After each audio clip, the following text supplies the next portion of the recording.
Hi, everyone. Thank you for joining us. I'm just going to give it a couple seconds and then we'll get started.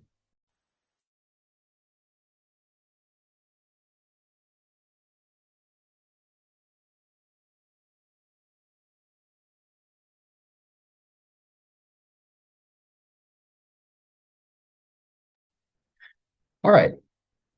Well, thanks again, everyone, for joining us today. My name is Keegan Sullivan. I'm a campaign associate for energy at the Illinois Environmental Council. I'm joined today by Samira Hanessian, who is our director of programs for energy. And we're so excited to have this webinar and be discussing utility rates and rate making. We have some fabulous guest speakers for today. And yeah, we're excited to get going.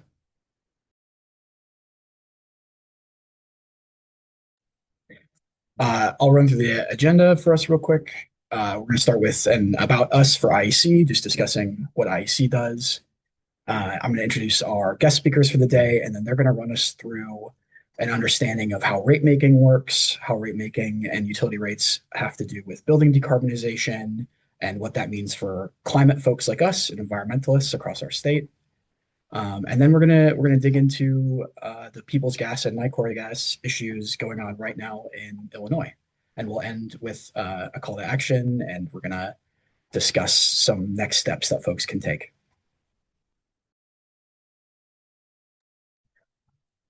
A little bit about IEC. Since 1975, IEC has worked to safeguard Illinois, its peoples, plants, and animals, and natural systems by building power for people and the environment. We're a member-based organization. We represent over 130 environmental orgs operating in Illinois. And we care a lot about our partnership with those folks, and we're happy to get to do education like this. So what we do and what we work on is we work to advance sound policy, environmental policy, by bringing together Illinois environmental community decision makers. And we like to coordinate that effort with our affiliate members. So we like to share our resources, mobilize supporters, and respond quickly on the most pressing environmental issues in our communities and in our state. And that work is guided by our values. So we work together with our partners in collaboration, and we guide our policy and our education efforts with curiosity and innovation. And so we like to work together with our affiliates, with our members, to stay curious and to try and find new and innovative solutions to environmental problems facing our communities. And today I am so excited to get to announce or present our presenters. Um, all the folks today are close partners with IEC, and they all work with us in the Illinois Clean Jobs Coalition on our clean buildings campaigns. And so speaking first today is going to be Eric DeBellis, who came to the Citizens Utility Board in 2020 as a regulatory counsel before rising to the position of general counsel. Eric represents utility ratepayers in lawsuits, primarily before the Illinois Commerce Commission, and his favorite part of the job is breaking down complex legal and policy issues in plain language to convey why they matter to consumers, which is very useful for us today. Next up will be Stephanie Blumenthal, who serves as the Community Advocacy Senior Coordinator at Faith in Place. Since 2024, she has served as the campaign coordinator for the Illinois Clean Job Coalition and our Clean Buildings campaign specifically. Through this work, she has connected with incredible advocates across the state who believe in the importance of a planned, equitable transition away from methane gas in our buildings and industries. And then next up will be Abe Scar, who's the director of Illinois PIRG.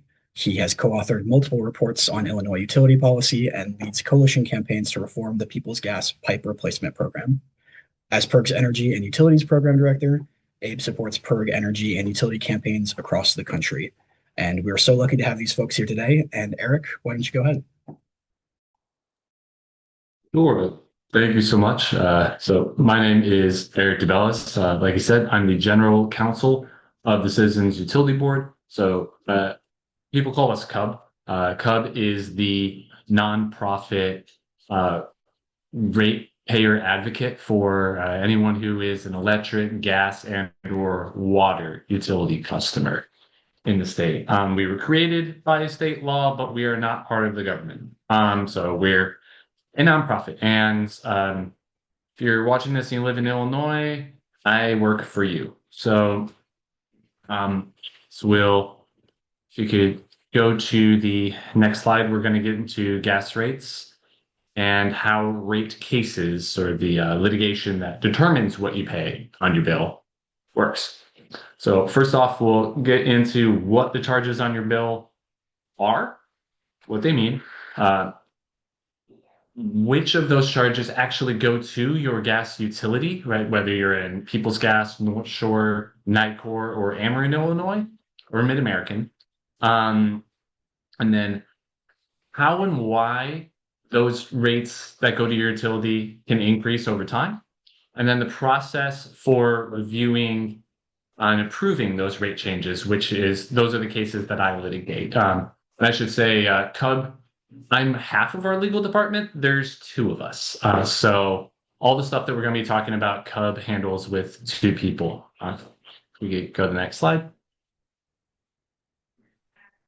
All right, where are these charges on my gas bill? Thank you, Austin Powers. I know, I know. Now we go to the next slide. So to understand your bill, you need to separate out in your head, and thankfully they have separate headers on your bill. Delivery charges, supply charges, and your taxes and fees. Delivery charges go to your utility. So your utility does not own the gas itself. They own and operate the pipe infrastructure that delivers it to your house or business or apartment. And so when you see delivery or distribution referenced, they're talking about the service that your local utility itself provides. Um, and so supply charges, that's what you pay for the actual gas. Now, the utility does not make a profit on the supply charges. The supply charges are just what they paid on the market to get the gas, and then they pass that on to you. So really, though the bill is coming from your utility, you're not really paying them. They're just a middle person, right? They're just passing it along and they're not taking a markup. And then you know what taxes are. And there are fees to fund a variety of state policy programs. Some of them include pollution cleanup programs and those sorts of things. So most of what we're going to be talking about here, because we're talking about rate cases, is the regulated delivery charges that go to your regulated utility. All right, if we go to the next slide. So the delivery charges are decided not by any market because you don't have a choice which local gas utility you work with on delivery. Even if you change suppliers to an alternative supplier, you're still going to pay your local utility for delivery services. So because they're a monopoly for whatever region you're in, they're regulated. Their rates are regulated by the Illinois Commerce Commission, our very vaguely named Public Utilities Commission. So the governor appoints the five members of this panel, and they are approved by the state Senate. The of the five of them, there's two from the governor's, or the chair and two other members are from the governor's party, and the other two members have to either be from the other party or an independent. Um, and so we'll get into how they regulate those rates, but the important thing that's to know here is they cannot raise the delivery charge without the approval of the ICC, right? So supply charges, that's in a competitive market where you have an entire commodities market where different gas suppliers are competing. If you take the standard default supply service from your utility and you haven't switched to anyone else, that's straightforwardly how it works. If you switch to another supplier, it's all pursuant to the contract you have with the alternative gas supplier. I will say most people who have an alternative supplier end up paying more. Hub has reports out about how Illinois consumers have paid billions more over decades on alternative suppliers, but sometimes you can find a better deal. If you are concerned about that, you can reach out to us. We'll have a number at the end. And then taxes and fees, that is determined directly by the government, right? So the state legislature, and then your local government might have additional taxes on gas. We go to the next slide. So here's a Nicor gas bill, I live in Palatine, so my local utility is Nicor. And as you can see, there are a lot of charges under where you see it's labeled with the letter C in the blue circle. You have your delivery charges, and then the natural gas cost you see listed there, that's your supply charge, and then taxes, and then your total. And so we are going to be talking about how those delivery charges come about. Um, if we can go to the next slide. Yeah, so the ones that are directly decided in rate cases are your monthly customer charge, which is a fixed charge, right? It's fixed monthly amount. And then Nicor calls it your all therms charge, but let's just call it your volumetric rate. So that's what you pay per unit of gas that you use. So if you don't use anything at all, so this is a bill from 2021. At the time, Nicor's fixed charge was $23.37. You could use not a single therm of gas and still pay $23.37. If you're a People's Gas customer, you are looking at this right now with envy because you could not use a single therm and pay $50, right? And then that second part, that second line that's highlighted, that's your volumetric charge. So that is, yeah, at the time, Nicor customers were paying 10.67 cents per therm that they used for delivery. And then you had separately under natural gas costs, you would have your supply charge. If we could go to the next slide. Sure. So the way that this works essentially is the ICC, the appointed board that I was talking about, right, is under Supreme Court precedent because they're regulating a business. They have to allow them to recover their cost of providing service plus a reasonable, air quotes, profit margin. Right. The idea is if you didn't allow the business to recover its reasonable, prudently incurred costs and to make some degree of profit doing it, that would be considered what's called a regulatory taking in the law, right? They have property rights as a business that the state has to respect. That said, my job at Cub is to make sure that they're not getting more than that, right? And so the first step in determining your rates for your delivery service rates is figuring out the annual revenue requirement. So this is essentially that cost of service plus a profit margin. It's your operations and maintenance costs. So that is the daily expenses like payrolls, truck rolls, putting gas in the truck. I guess that recently went up a lot. Maintaining all their buildings and facilities, right? Routine maintenance on their infrastructure. That goes into the revenue requirement. That's part of the cost of doing business. And then the second part is what we call rate base. So that is the infrastructure investments that the utilities make that they finance up front and amortize the costs of over time because they're big long-term projects that there's a long useful life on, right? Maybe 40 years is typical. And so the way that's recovered is there's an accounting depreciation schedule where over the course of those 40 years, every year you recover 2.5% of it, right? So over the course of 40, it comes out to 100%. And they earn a profit margin on the not yet depreciated remaining portion of that balance. That sounds really complicated unless you've ever taken out a loan. It works the same way as that, essentially, right? So if you have a mortgage, you pay principal and you pay interest. Works much the same way with rate base.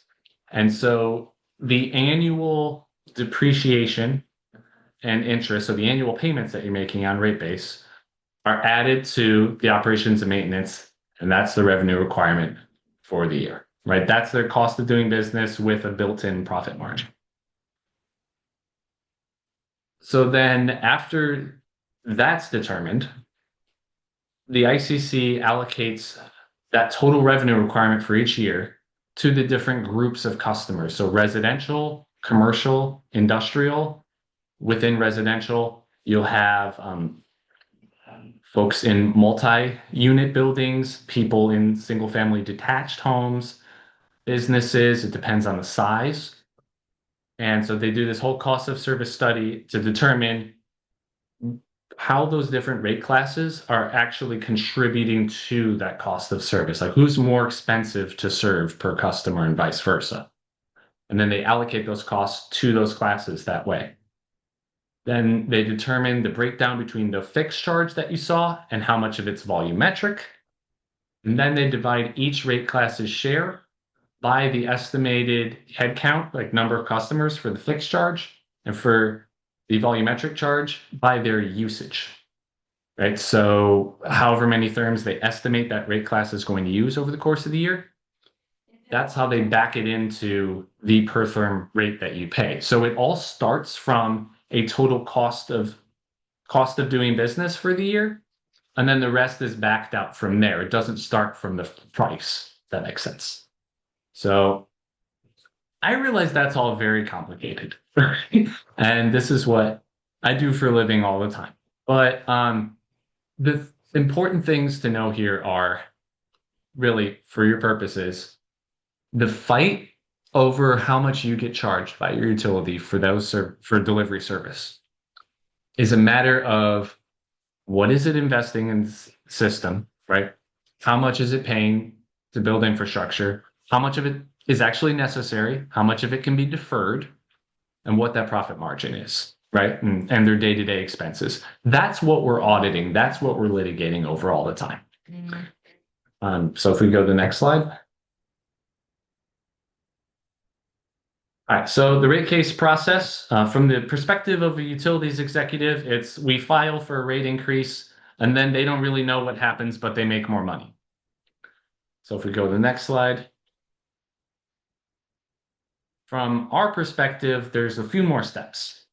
At the beginning of the year, utilities file their rate hike requests with the ICC, and they provide these legally required supporting documents, hundreds of pages of testimony, hundreds of pages of accounting schedules and spreadsheets that I have to review, because the burden is on them to demonstrate why they need every dime that they're asking for. And believe me, I remind them all the time the burden is on them. So the staff for the Illinois Commerce Commission, they have a professional staff who are civil servants, they're not political appointees, who review all of this. And then so do interveners.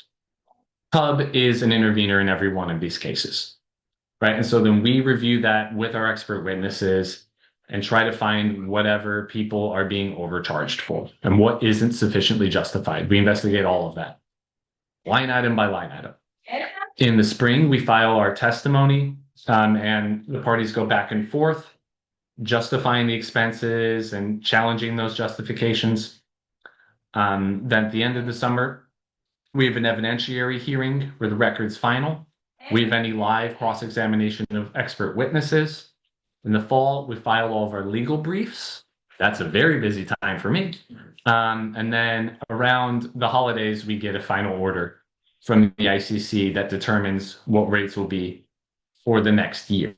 Parties can seek rehearing to ask the commission, are you sure that's what you meant about certain things? And after the commission either rejects a rehearing application or rehearing goes and ends, right, and something is determined, from there, if you have any issues, you go to a state appellate court. Under state law, it skips trial courts and goes straight to appellate judges, which I'm sure trial court judges are very glad for, because judges do not like having these cases.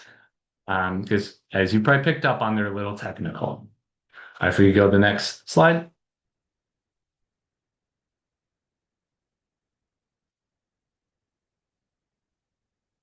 Yeah, that's really all I had.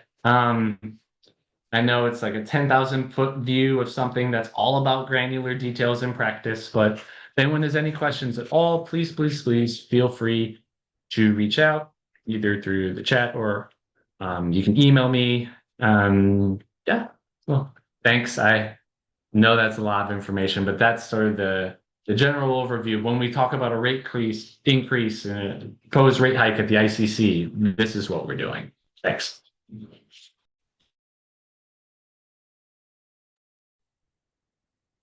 Okay, I think it's me. Eric, I'm very grateful that you know enough and know so much to talk about that so that I don't have to. Hi, everyone. My name's Stephanie Blumenthal. I use she, her pronouns, and I work for Faith in Place. And I'm going to be doing a little bit of connecting between rate hikes and rate increase cases that Eric just talked about and why they matter so much when we're thinking about how we can make a plan to decarbonize our buildings across the state. Next slide, please. So also a quick agenda, just one slide about what Faith in Place does, and then going to get right into it, talking about what is building decarbonization. It's a really big word. We haven't come up with a better one yet. It doesn't sound exciting, but it's so exciting. I think about it all day, every day. Why natural, aka methane gas, is a climate problem. I have an action opportunity and then a little bit more about some steps to decarbonizing and why it's so important for environmentalists of all stripes to be opposing these rate increases. Okay, so I work for an amazing organization called Faith in Place, and our mission is to cultivate a powerful multi-faith movement, working for environmental justice through connection, education, and advocacy. We operate in 3 states. We are a regional organization in Wisconsin, Illinois, and Indiana, and we have the privilege of working a lot directly with houses of worship who are invested in environmental justice, which is really great. So that's what I get to do. Next slide, please. Okay, so starting at ground zero a little bit. I'm gonna guess that a lot of you here might have heard of building decarbonization, but just in case, because again, it's a pretty wonky term. Building decarbonization is essentially ensuring that energy that's used to power and heat our buildings doesn't result in greenhouse gas emissions. So thinking of things like clean fuel. So when we think of that, we think of solar, we think of wind. And we know that methane gas or natural gas does not fall into one of these clean categories. One way to decarbonize buildings is to electrify or switch from gas to electric appliances in your home. So that could be kind of the quintessential example would be switching from a gas stove to an electric or induction stove. But there's a whole slew of appliances that are used in homes, businesses, and industries that rely right now on methane gas. And when we think about this, if we're electrifying, we know that ideally this is done while also switching our electric grid from being powered by dirty fuels to renewable energy. That all put together is what we think of as building decarbonization. Next slide, please. Okay, so to recap, why is our reliance on methane gas a climate problem? Around 20% of our state's emissions actually come from buildings. So that's a really big chunk. If you think about out of 100, 20% of our emissions come from our buildings. And we also know that burning this fuel in our homes and to power our homes has real health impacts. So we have some recent research that suggests about 20% of current childhood asthma abuse in Illinois is attributable to gas stove use. Also, to underline this, I believe the national average for this statistic is 13%. So, yeah, we're worse than the national average. More children can attribute their asthma in our state to gas stove usage. And that's really a big deal. We don't want anybody to be suffering from an illness that is preventable. So when we think about why, this is kind of an intimate problem for ourselves, especially if we're talking about in our own homes, this is huge. Yeah, next slide, please. So speaking of our indoor air health and indoor air quality, I'm excited to talk a little bit about the Family Indoor Air Protection Act, aka FIPA. Faith in Place has been working with IEC and others to help get this bill moving this session in the Illinois State House down in Springfield. And this is a bill that requires a warning label be put on all ventless gas burning appliances. So in large part, that applies to stoves because stoves don't come with a vent outside. And if you live in an apartment, maybe that just has like the microwave vent situation, that's not venting outside. That's just blowing stuff around your apartment. So This would require a warning label that basically outlines the potential health impacts of using a non or a ventless gas burning appliance in your home.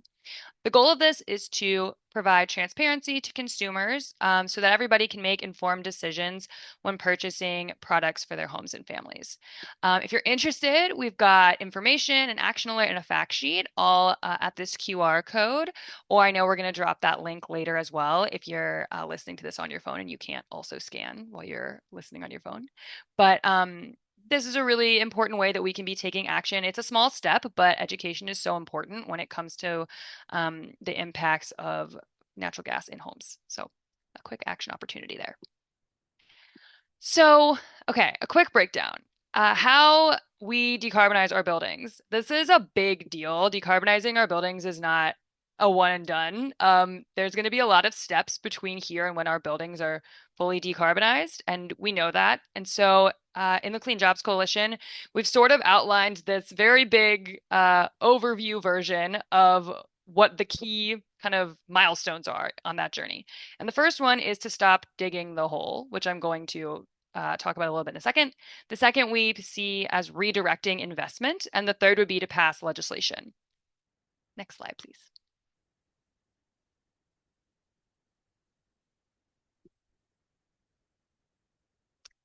Okay, so stop digging the hole. What does this mean? This means that we do not need to be investing more money into gas infrastructure. We know that pipes are expensive, and we don't need to be putting more funding into a system that is outdated, it's dirty, and it's something that we, as a community, we know that all of our appliances can be run through electricity now. And so it's kind of redundant. And so for all those reasons and many others, we don't need to be further increasing investments into the system. So how do we kind of do that in practice? We oppose rate increases. So we believe that the funding that is being requested from utilities that would increase ratepayers' monthly bills would be better spent increasing energy efficiency, incentivizing electrification, and lifting up underserved communities' needs to electrify. We know that many electric appliances might have a bigger upfront cost, even if they might be more efficient and affordable in the longer term. And so we know that certain communities aren't going to be able to electrify as quickly as others unless we're being intentional and lifting up their needs. So that is a big reason why we're supporting opposing rate increases. Kind of bottom line here, I believe this is my last slide.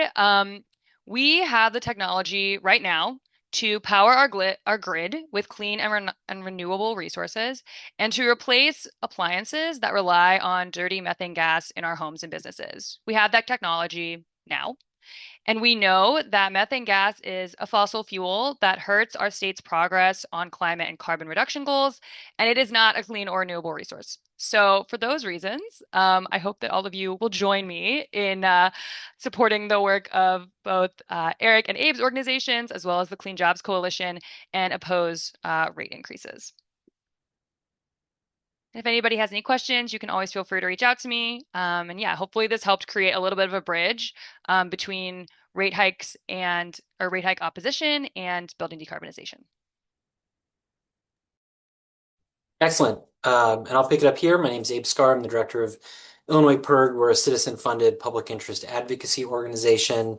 And I'm going to talk in a little bit more detail about the context of the current Peoples Gas and Nicor Gas rate hike proposals, as well as some of what's at stake. Eric went over this earlier. In any rate case, there are literally dozens of contested issues. Final decisions are run into the 300, 400 page length. But a lot of it comes down to what are the utilities spending on in their infrastructure and what is the profit rate they're asking for. And that spending on infrastructure is important because that's what Stephanie was just talking about in terms of stopping to dig the hole. When these utilities make these investments in traditional fossil fuel infrastructure, they'll typically amortize it over time, and we as customers will pay for it over 50, 60, 70 years of the expected life of that pipe. So when they're making this investment in a pipe now, we could be on the hook to pay for it through near the end of the century. And that really complicates and makes more expensive and makes harder the transition to clean energy homes. So while there's always going to be need some investment in the gas system, a lot of what we're trying to do is stop wasteful, unnecessary, excessive spending on the gas system. So with that introduction, we can go to the next slide. So for context, Peoples Gas has effectively doubled their delivery rates they charge us since 2011, a 98% increase, which is around $500 million. You know, the next slide. That included the largest rate hike for a gas utility in Illinois history in 2023, ending up being a little over 300 million, which was less than the 400 million that they asked for, and that was implemented December 2023. And Chicagoans are already struggling significantly to afford their people's gas bills. As of February 2026, roughly 1 in 5 households in Chicago were in debt to People's Gas, and that's a statistic that stayed at just around that level for many years now. And some zip codes, the amount of debt is up to 1 in 3 households. And you can see at the bottom here, some of the worst neighborhoods, zip codes I've highlighted, like an Englewood zip code where 45% of customers are in debt, almost 1 in 2 households. So this is worse than any other gas utility in the state. It's even worse if you look at the same zip codes for ComEd, which serves electricity to the city of Chicago. It's worse. So it's already unaffordable for many Chicagoans. And with this rate hike and more that could be around the corner, it could get much, much worse. So this is what they're proposing in their current rate hike. If we can go to the next slide. It's a relatively modest 202 million proposed rate hike. Still a lot of money. That would raise our average annual bills by around $127 per year, between $10 and $11 per month. I'm not going to spend a lot of time talking about the profit rate, but you'll see they've proposed a 10.1% profit rate, which would translate to $337 million in annual authorized profits if approved. I think both PERG and CUB will be challenging that as excessive in the rate case. And then finally, with this in their most recent rate case, if it was approved in full, we'd see a 71% increase in rates just since 2023. Now, most of what this rate case comes down to is the People's Gas Pipe Retirement Program or Pipe Replacement Program. Again, we're talking about spending on pipes. This has been the way for the last decade and likely for a decade to come where most of People's Gas spending is. I'm not going to go into too much detail about this. There's a long history of this program dating back to the late 1970s, but its modern incarnation started in 2011 and was just a problem from the get-go. It was audited within the first couple of years. It's been the subject of 2 investigations by the Illinois Commerce Commission. And at the end of the 2023 rate case, they were so concerned about the status of the program that they put it on pause and ordered that second investigation, which ended in an overhaul at about a year ago. We can go to the next slide. Some of the problems we've identified over the years with this program is that it's been mismanaged. It's consistently over budget and behind schedule. Fundamentally, it's not properly designed to actually address the risk of some of these old iron pipes that it's supposed to be about. It's actually a much broader system overhaul program that's designed to allow People's Gas to deliver a lot more gas to its customers, even though people are now using less gas. Because of all this spending, it has caused these affordability problems. And as I said earlier, it has the potential to lock us into paying for this fossil fuel infrastructure well past when the city has plans to get off of gas. Just to give you a sense of their capital spending on the next slide over the years, you can see starting around 2011, there's some dips when they've had some management problems, but basically they've ramped up their spending significantly since 2011.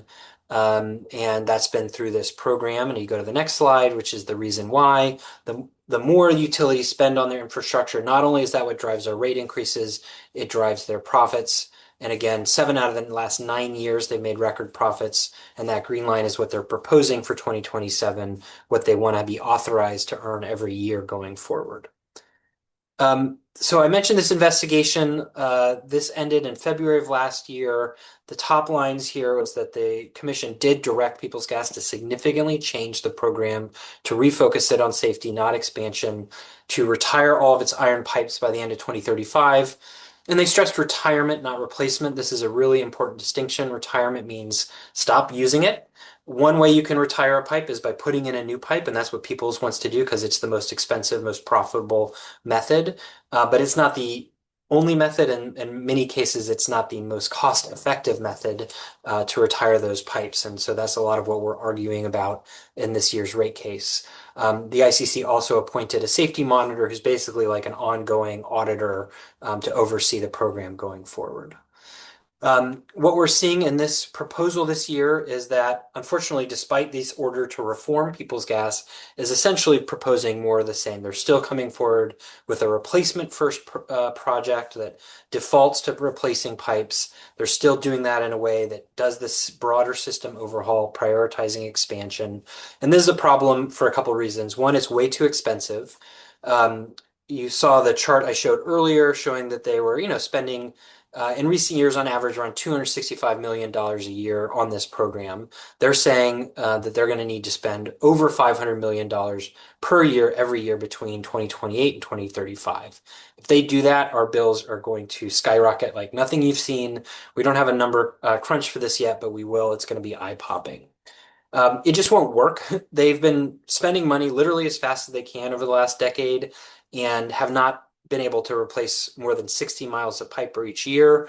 In order to hit their goal by 2035, they're going to need to do 133 miles per year. I don't think they can actually do that. I think they're going to spend as much money as they can until it becomes obvious that they're not going to do it and just ask the ICC for permission to miss their deadline. And as we've been going over again, all the spending on fossil fuel infrastructure could lock us into paying for it through the end of the century. They're all alternatives to their approach. What we're calling for in the rate case is that they need to have a more rigorous approach and really prioritize safety by optimizing for risk reduction. That means using the most cost-effective method to reduce risk, and oftentimes that could mean using non-pipe alternatives, so things like relining, which inserts a liner into the pipe, can eliminate leaks and extend the life of a pipe for 100 years, or electrification and advanced repairs in some place. All this, importantly, could help facilitate that transition to decarbonized homes, to clean energy homes that Stephanie was talking about, rather than frustrating it, which is what Peoples Gas is trying to do now. All right, so I'm going to pivot quickly now to Nicor. Nicor is the suburban gas utility, while Peoples Gas serves just the city of Chicago. Nicor serves most of the rest of northern Illinois. It's the largest gas utility in the state. Let's see, Nicor is been very aggressively raising rates over the last 8 or 9 years. We can go to the next slide. They've filed 5 rate hikes since 2017 for almost $900 million of increase, 137% increase. So they've more than doubled since 2017. Remember, Peoples Gas, where we have all these affordability problems, was just doubling since 2011. Nicor has been much, much more aggressive, and they've gotten away with it significantly. Just last year, in 2025, they proposed a $314 million rate hike. This is on the next slide. We fought that with our allies at CUB and other groups, and were able to convince the Illinois Commerce Commission to almost cut that in half, a 47% cut. And a lot of that was by cutting what we deemed and the ICC deemed as wasteful and unnecessary spending. That new rate hike went into effect in December of last year, and then in January, Nicor filed another rate increase, and that's up on the slide now. So they proposed another $220 million increase at $6 a month. They've asked for an even higher profit rate than Peoples did, which would authorize them to make over $500 million just in profits every single year going forward out of our bills. And if this was approved since 2017, it would be a 170% increase. Very eye-popping numbers. Now, we can go to the next slide. So Nicor's capital spending is even more stark. This is their spending. Oh, the title is off. It's 2007 through 2024. But basically, for decades, Nicor spent 150, $175 million per year. Their spending was stable. Their rates were stable. Their rates went up slower than the rate of inflation. That changed dramatically in 2015, where you can see just this huge escalation in capital spending up to more of an average of 750 million a year. And they've recently said they plan to spend $800 million a year in capital spending for the next 3 years. Now, unlike Peoples Gas, you can go to the next slide, which is the same, but you see the cast iron. So this is the old iron pipe that's really driving the pipe replacement work that Peoples Gas is doing. Nicor is a much younger utility. Peoples Gas was founded in the mid-19th century. It's an old system. Nicor was built mostly in the 20th century and significantly after World War II. So it just doesn't have as much old material, and it got rid of it. You can see that it got rid of its last iron pipe in 2018, yet the spending keeps going up and up. And really, they don't can't really explain why they need to keep doing this. They just kind of insist they have to keep spending money at these astronomical levels. And we convinced the ICC to cut back on that significantly last year, and we're going to work on doing that again this year. And then I think my final slide is the last slide. Again, why they're doing this, the more they spend on their system, the higher their profits, and their profits have been inching up as well. And you can see what they've proposed for 2027, over $500 million in annual profits. So I will leave it there and turn it over to who is ever next. That's great. Thank you, Abe. And thank you, Stephanie. Thank you, Eric. Those are great presentations. I'm gonna talk a little bit about some next steps for folks and maybe give everyone a chance if they have questions to put those in the Q&A, put those in the chat, and then we'll try and answer some of those. But before we do, we have a lot of next steps for folks to take. There's a lot of activity going on in the next month to make your voice heard on these issues. Um, and yeah, and get involved. So on April 1st, we are going to be having or I should say, the Illinois Clean Jobs Coalition is putting on a rally against the People's Gas rate hike. So a rally in opposition to that requested rate hike to the ICC. And we'd love to see folks there. We are getting a lot of people together to protest against that. And we have the links being put in the chat right now. Stephanie mentioned this earlier, but there is legislation right now that would help control or inform consumers about the dangers of gas appliances indoors. And so we currently have an action alert and an ask around that to get people to speak to their elected representatives about that piece of legislation. And coming up, we also have lobby days on April 8th down in Springfield and May 30th. And those lobby days will be around lots of environmental legislature, but also we're going to be making asks of our elected officials to sign on to letters opposing the 2 rate hikes that Abe was just speaking about. And lastly, we have the Power Act, which is a big piece of legislation that folks in ICJC and the Illinois Clean Jobs Coalition have put out to protect this state from data centers and from the damage that data centers do to our water, on our wallets, to our electricity system. And we have a lot of activity for that coming up in the next month.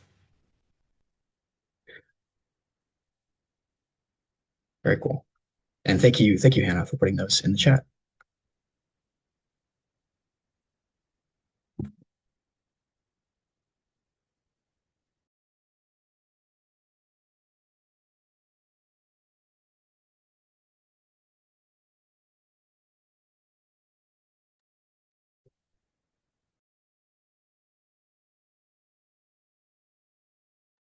Abe, would you like to answer that one live, or would you like to continue with we have one Oh, question so far in the Q&A section if you want to take that one.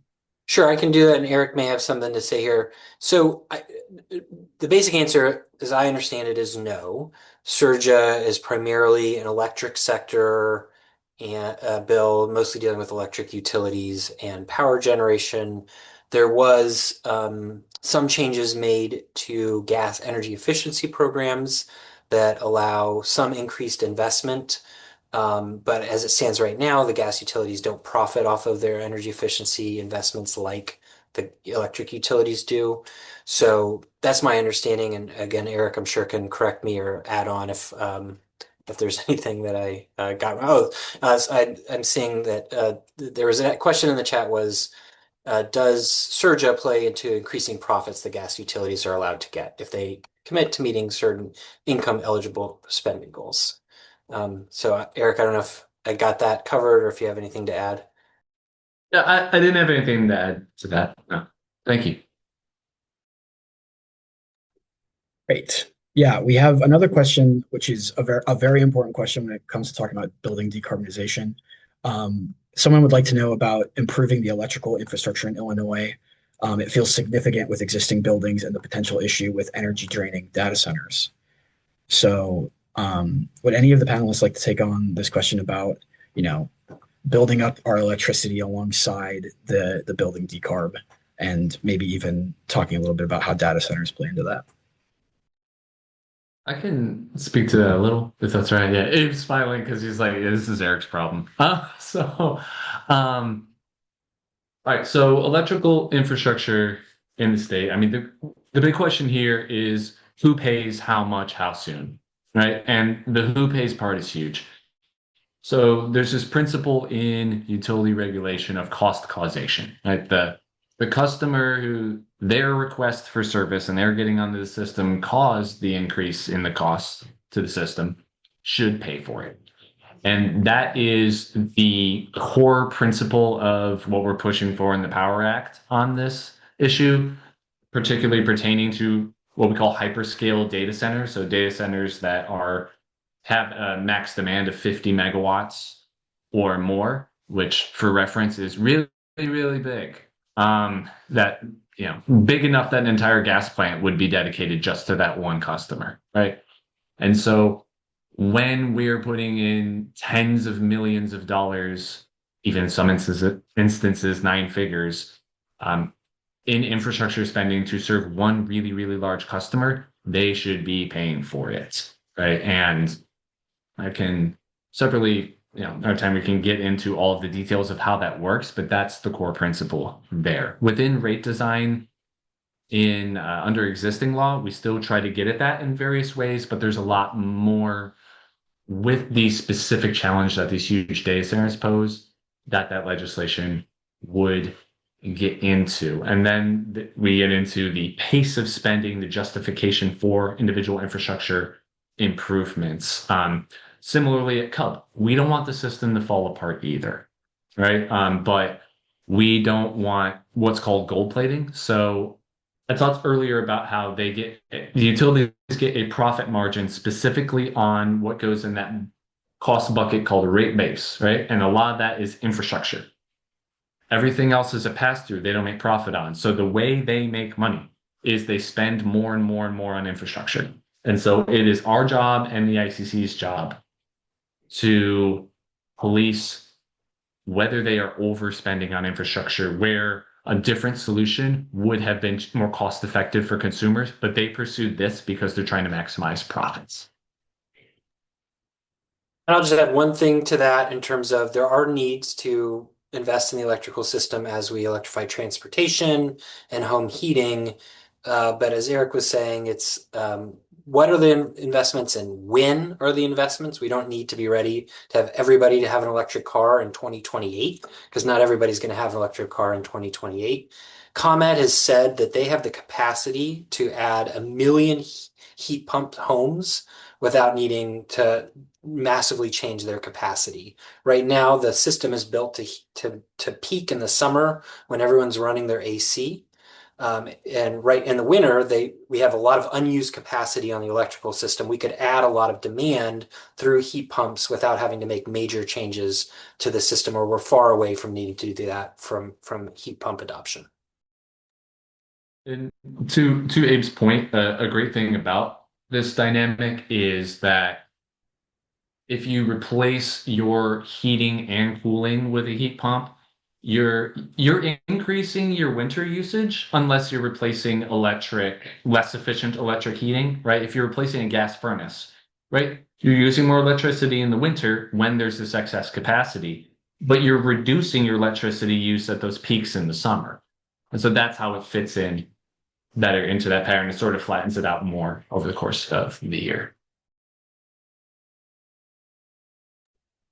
Great. Thank you both. We have another great question. It asks, are there any legislative responses to rate hike disputes regarding infrastructure updates, or will it forever just be a debate between ICC, CUB, and utilities? And then I would actually add to that, maybe this would be a chance to talk about the IRP process. That's not legislative, but that is a change in Illinois. So I'll say that Pub is about to publish. We haven't talked about this publicly yet, but we're about to publish an affordability agenda on the state legislative side, offering specific examples of things that they could pass in Springfield to stymie these rate hikes. There are a great deal of policies that many of our organizations have been supporting to that effect. And even though I was talking about delivery rates throughout the presentation, because we were talking about rate cases, there are things that the state can do to lower your supply costs as well. And to, I don't know, maybe lower your taxes would be nice too, on some of these things. And there's also just a more general philosophical push within the ratepayer advocate movement to eventually try to treat, especially as we pursue lower cost resources for generation that are lower cost for consumers, but might not provide the gigantic profit windfalls that fossil fuels might for some companies, that we're moving in a direction where maybe eventually the state treats this more like infrastructure, less than people paying for it, their own use on their bills as customers. It may eventually move into the direction where, it's treated more like roads and those types of things. And we'll see how that develops over time. As for the IRP, Abe or Stephanie, do you feel more comfortable talking about that? I'm no expert in how the IRP is going to work, and this is new territory. Yeah, no, I'm not paying close attention to it. Essentially, it's a new system. In Illinois, we have kind of a unique system for purchasing the power for the utilities through the Illinois Power Agency, and we're through the ICC and IPA creating new authority to make sure that we have enough generation going forward as we see these increasing demands. But I think for more detail on that, you'll probably have to tune into a future IEC webinar, not this one. Agreed.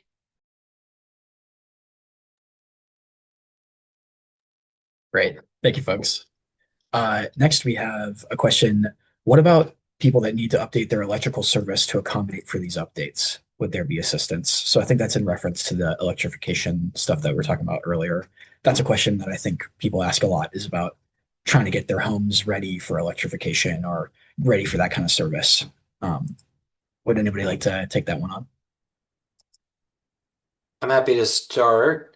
To be determined. We are certainly advocating for more of that. There was a lot of that through the Inflation Reduction Act for a couple years.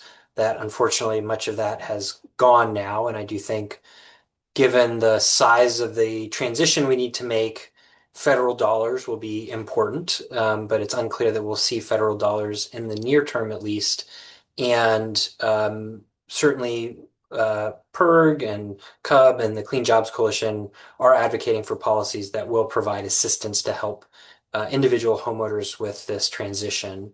One, simple, very small scale way we could do this, for example, is, and some states are even starting to do this, is if a utility is planning to replace the service line to a home, to notify the homeowner before that, and if they are interested in electrifying, forego the investment in the service line and provide a subsidy to support that household. Now, most of the time, that's not going to be enough to fully pay for the transition, including upgrades to electrical services and all new appliances. But at least for some households, that may be enough to tip the scales.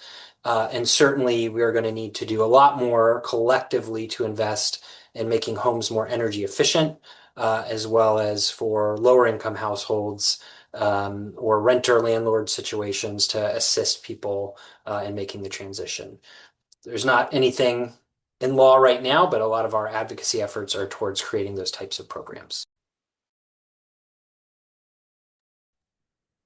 Yeah, And the only. Oh, go ahead, good. Eric. No, Stephanie, you know way more about this. Go ahead. I don't know if that's true.